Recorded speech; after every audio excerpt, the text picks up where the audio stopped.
간증을 하는 걸 보면서 저도 간만에 소름이 돋았습니다.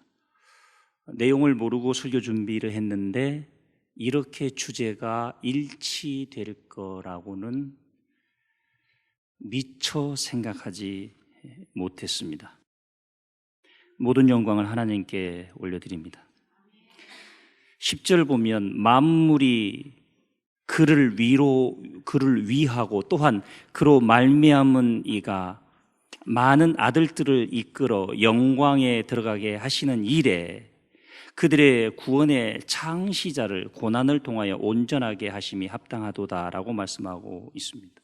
예수님께서 우리에게 주신 것은 영광인데 영광에 들어가야만 할 이유는 하나님이 영광이시기 때문입니다. 이 하나님이 영광이신데 우리가 그 영광을 이해하지 못하면 하나님과의 단절된 관계는 회복되지 않습니다.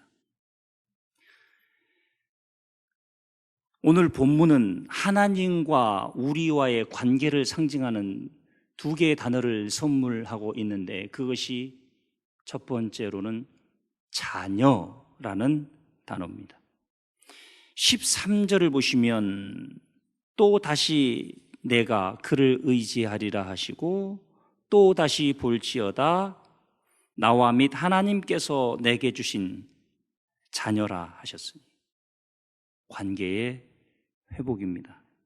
구원은 죄인인 인간이 하나님과 단절된 관계 회복을 위해 예수님께서 십자가에 못 박혀 돌아가심으로 그 관계를 회복시켜 주신 것이고 그 조건은 믿음입니다. 그런데 예수님께서 고난을 당하시고 십자가를 지시기까지 극복하신 감정이 하나 있습니다. 우리도 무슨 일을 하다 보면 꼭 극복해야 할 감정 앞에 서게 되고 느끼는 감정이 있는데 그 감정에 속는 경우도 많고 우리가 느끼는 감정들은 주관적입니다. 그리고 상대가 무슨 말을 했든지 우리의 삶에 어떤 상황이 닥쳤든지 내 삶에 무슨 일이 벌어졌든지 내가 무슨 상황 속에 놓여 있든지 우리가 느끼는 것은 현실과 사실보다는 그 이전의 나, 과거의 아픔들과 성장 과정들에 의해서 감정이라고 하는 것이 우리를 방문합니다. 큰 일을 할 때는 두려움이라는 감정이 또 버림받은 감정이 그래서 혹자들은 이런 얘기를 합니다. 힘들어서 못 해먹겠네. 예. 또 치사해서 못 해먹겠네. 더러워서 못 해먹겠네. 창피해서 못 해먹겠네. 힘들어서 못 해먹겠네 라고 말씀하시는 분들, 그래서 조금 덜 힘든 걸 찾습니다. 우리 정직하게 생각해 보죠. 누구와 살든지 무엇을 하든지 힘듭니다. 우리가 신앙생활하면서 예수님을 믿고 우리의 삶이 힘든 일이 줄어들기를 바라십니까? 어떤 힘든 일이 있더라도 이겨낼 능력을 주셨다고 믿으십니까?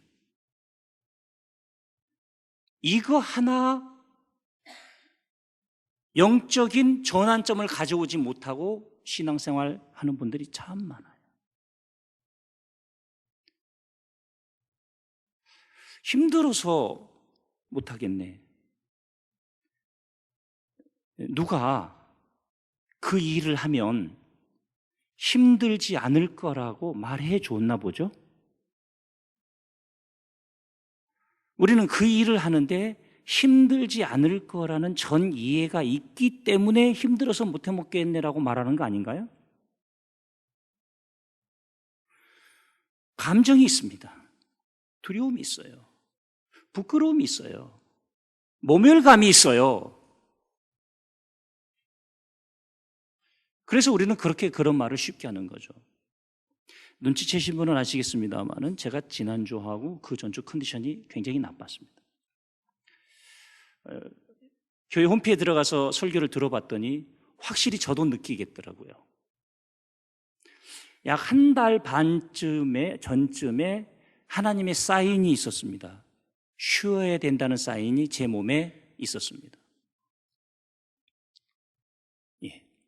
잇몸이 들떠서 음식을 씹는 일도 힘들었습니다.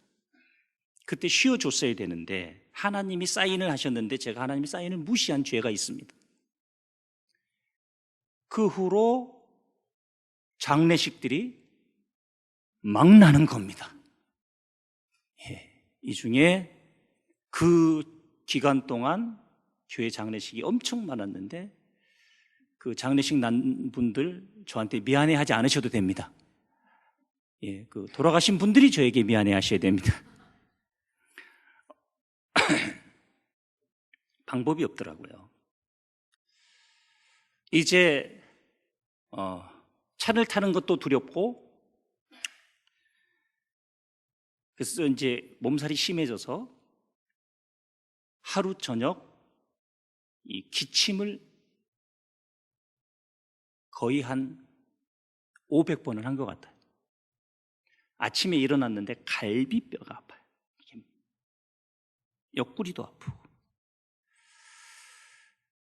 병원을 가서 다시 상황이 이렇게 의사도 놀래요. 더 악화됐으니까. 또 우리 교회 저희 주치 선생님이 계셔서 여쭤봤더니 빨리 이비인 후과 가지 말고 내과로 가라고. 그래서 약을 조제받아서 저녁 먹고 약을 먹었는데 두려운 거예요. 어젯밤 같은 기침이 나를 찾아온다면 너무너무 힘들 것 같아서 밤 11시쯤에 빵을 하나 먹고 약을 한 번 더 먹었어요. 빨리 나았으면. 그랬더니 이게 약이 과해서 밤새 한숨도, 가래를 제거하는 약이 온몸을 움직이는 것 같아요. 쑥쑥쑥쑥쑥 이러는데요. 한숨을 못 잤어요. 무슨 생각이 딱 드냐면 이러다 죽을 수도 있겠구나. 순간 죽음에 대한 생각이 드는데 감정이죠. 내가 왜 이렇게 미련하게 목회를 할까? 이런 생각이 든 게 아니고 제 몸살이 저를 힘들게 하지 않았어요. 뭐 몸살 걸릴 수도 있지. 사도 바울도 내가 그리스도의 흔적을 가졌노라 했는데 목회자로서 목회를 하면서 1년에 한두 차례 몸살 앓는 게 흔적이고 영광이겠지. 그러다 죽으면 되지. 할렐루야. 하여튼 우리나라 성도들은 목사가 할렐루야만 하면 아멘을 하는데 우리 성도님들은 수준이 높으셔서 조금 전에 분위기상 아멘 하신 분들은 저에게 찍힐 뻔했어요. 뭐 죽으면 되지 뭐. 그러면서 죽음을 생각해 봤는데 제가 죽으면 제 아내가 참 화장실에 가서 웃겠더라고요. 또 우리 교단에 있는 목사님들이 여러분 좋아하시겠더라고요. 자리 하나 비었다. 가만히 생각해 봤어요. 너무너무 힘들고 고통스러운 이틀 밤을 보내면서 그것이 저를 힘들게 하지 않았어요. 또 다른 것들도 있죠. 우리의 삶 속에요. 그것이 우리를 힘들게 한다면 준비가 안 된 겁니다. 무엇인가가 우리를 부끄럽게 한다면 그 사람은 그리스도의 영광에 동참할 준비가 되어 있지 않습니다. 뭐라고 성경은 우리에게 말합니까? 고난에 동참하라.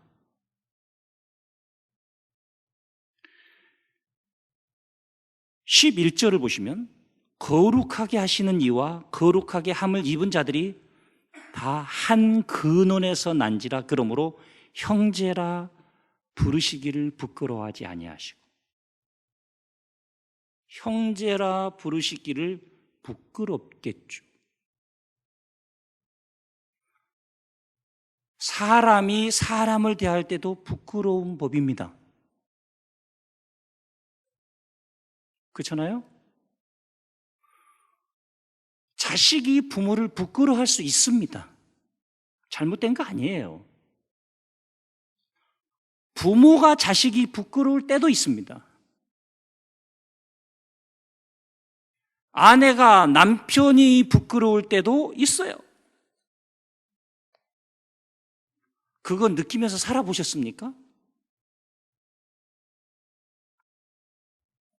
저는 느껴본 사람입니다. 하여튼 아내와 연애 시절 남자친구가 신학대학 다닌다는 얘기를 안 했어요. 이해가 되지요. 개척교회 목사 시절 아내에게 누군가가 남편이 하는 일이 뭐냐라고 물으면 맞춰보세요. 그러면 제 아내가 워낙 빼어난 사람이라 남편이 의사?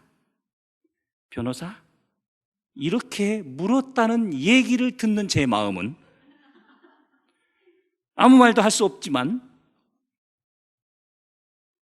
그럴 수 있어요. 그런데 가만히 생각해 볼 것은 오늘 11절 우리 그냥 넘어갈 수 없습니다. 하나님이, 예수님이 우리를 자녀라고 하셨고, 아까 우리가 13절을 받고 11절에서 형제라 부르시기를 부끄러워하지 아니하셨다.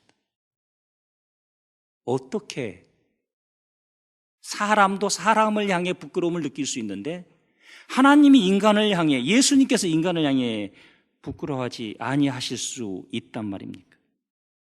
11절에 이어서 12절에 이르시되 내가 주의 이름을 내 형제들에게 선포하고 내가 주를 교회 중에서 찬송하리라 하셨으니, 표준 세번역으로 한번 보겠습니다.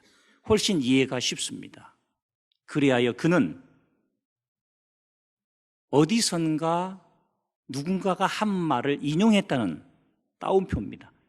내가 주의 이름을 내 형제 자매들에게 선포하며 회중 가운데서 주님을 찬미하겠습니다 하고 말씀하시고, 이것은 시편 22편 22절에서 인용한 겁니다.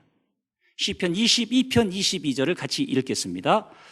주의 이름을 나의 형제 자매에게 알리고 예배 회중 가운데서 주님을 찬양하렵니다. 그렇습니다. 그런데 이 얘기가 무슨 얘기냐면 좋은 일이 있어서 찬양하겠다는 얘기가 아니고 시편 22편을 십자가 시편이라고 신학자들은 이름 붙였습니다. 왜 그랬냐? 1절을 보시면 내 하나님이여 내 하나님이여 어찌 나를 버리셨나이까?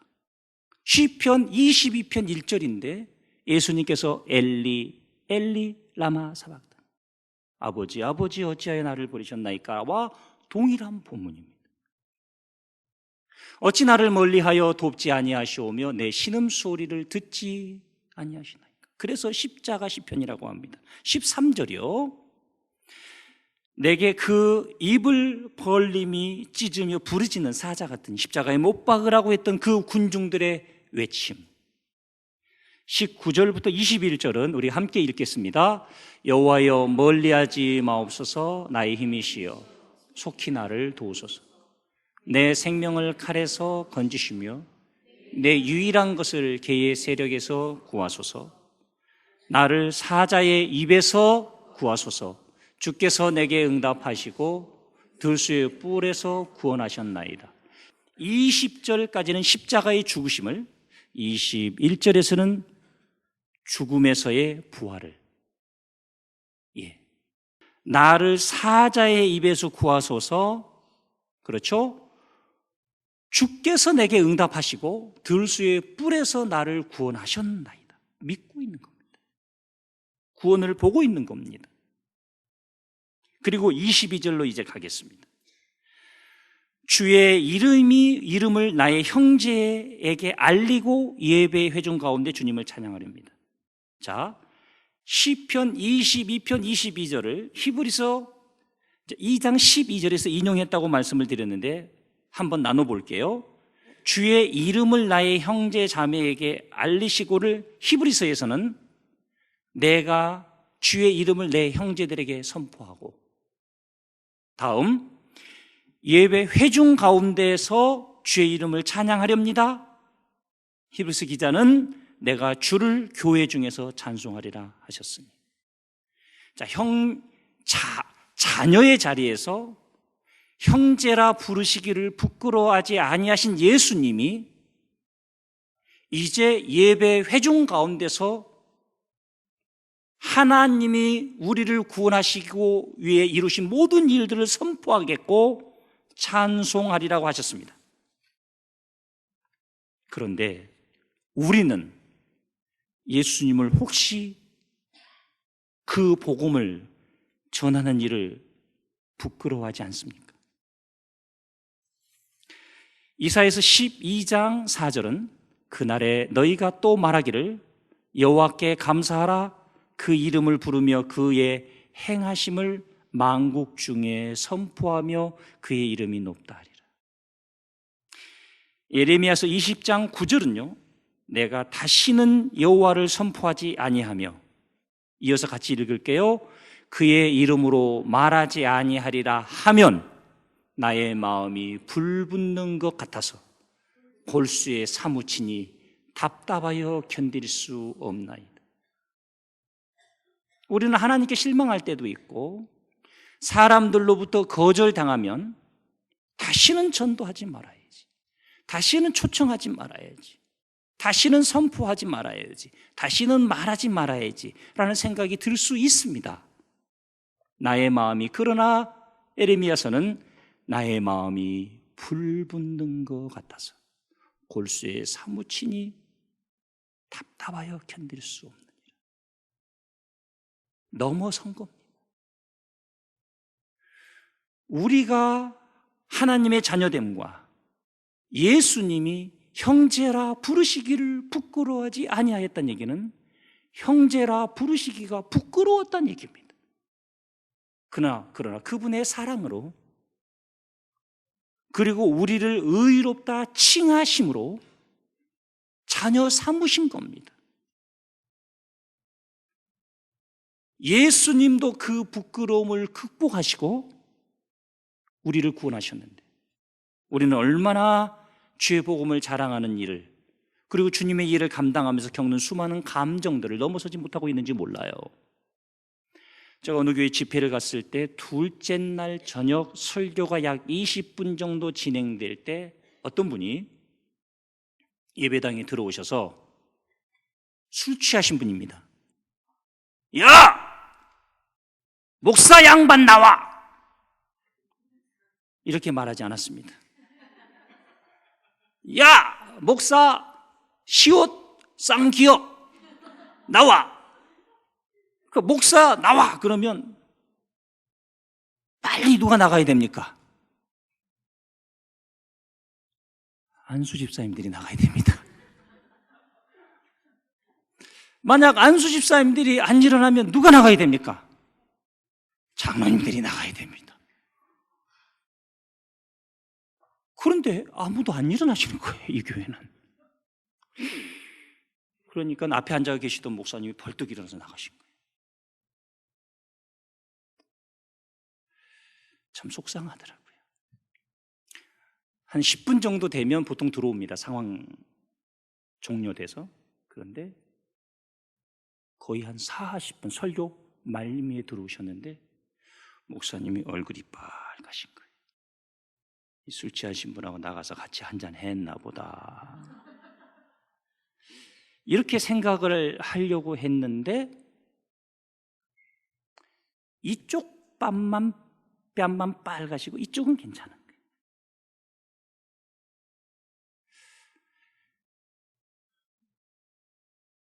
설교 끝나고 집회 마치고 그 목사님이 저를 숙소까지 태워다 주시는데 얘기를 하시기를 맞았다는 거예요. 나가시자고 불시에 날라온 거예요. 한 대만 맞은 게 아니에요.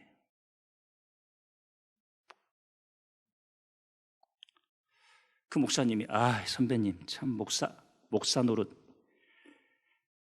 이거 참 시사해서 못하겠네요.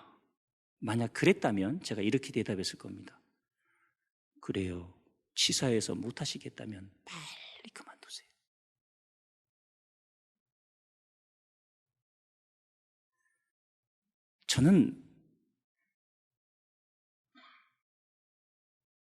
저도 맞아봤습니다.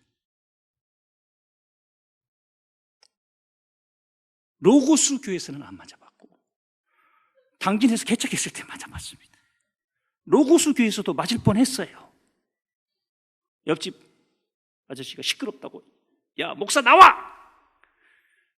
야 우리 교회 그때는 그분이 안수 집사님 아니었고 집사님 한 분이 딱 나가가지고 어디서 목사 그러냐고 턱 잡아서 턱 들으니까 그분이 바동바동 떠는데 야 대충 그 정도 할 수 있는 분이 누군지 귀 있는 자는 들을지어다. 제가 뒤에서 아유 집사님 그러시면 안 된다고 말은 하지만 얼마나 고마운지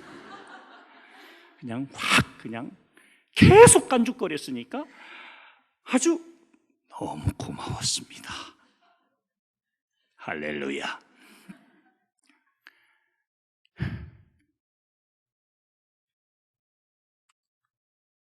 그런 일이 없는 게 목회가 아니고 그런 일이 있는 게 목회입니다. 얼마나 많은 사람들이 못해 먹겠네 앞에다 뭘 갖다 집어넣는지 몰라.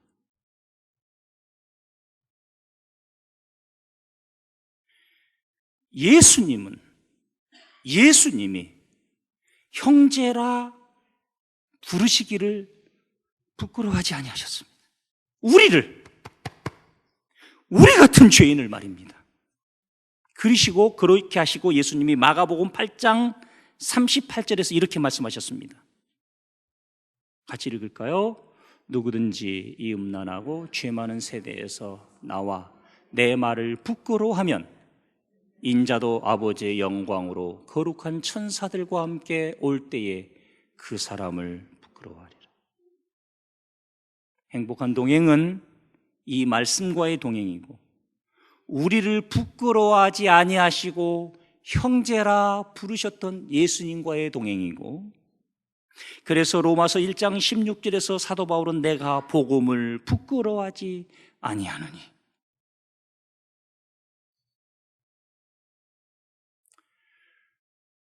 예수님을 전하는 걸 부끄러워하는 사람이 무슨 일을 할 수 있겠습니까?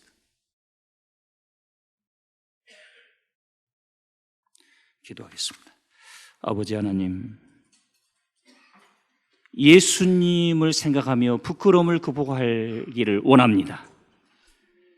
자녀라 부르셨고 형제라 부르시기를 부끄러워하지 아니하셨고 하나님께서 예수 그리스도를 이 땅에 보내셔서 우리를 구원하신 그 역사를 예수님께서 선포하시고 예배 중에 찬양하신다고 하셨는데 우리가 주님의 사랑을 주님의 십자가를 전하는 일을 부끄러워하지 않기를 원합니다. 주님을 생각하며 이겨내기를 원합니다. 예수님의 이름으로 기도합니다. 아멘. 지금은 우리 주 예수 그리스도의 은혜와 하나님 아버지의 극진하신 사랑하심과 성령님의 교통 인도 면류하심이 주님의 십자가의 복음을 자랑하는 것을 부끄러워하지 않기로 결단한 모든 주의 권속들을 위해 행복한 동행 위에 영원토록 함께 계시기를 축원하옵나이다. 아멘.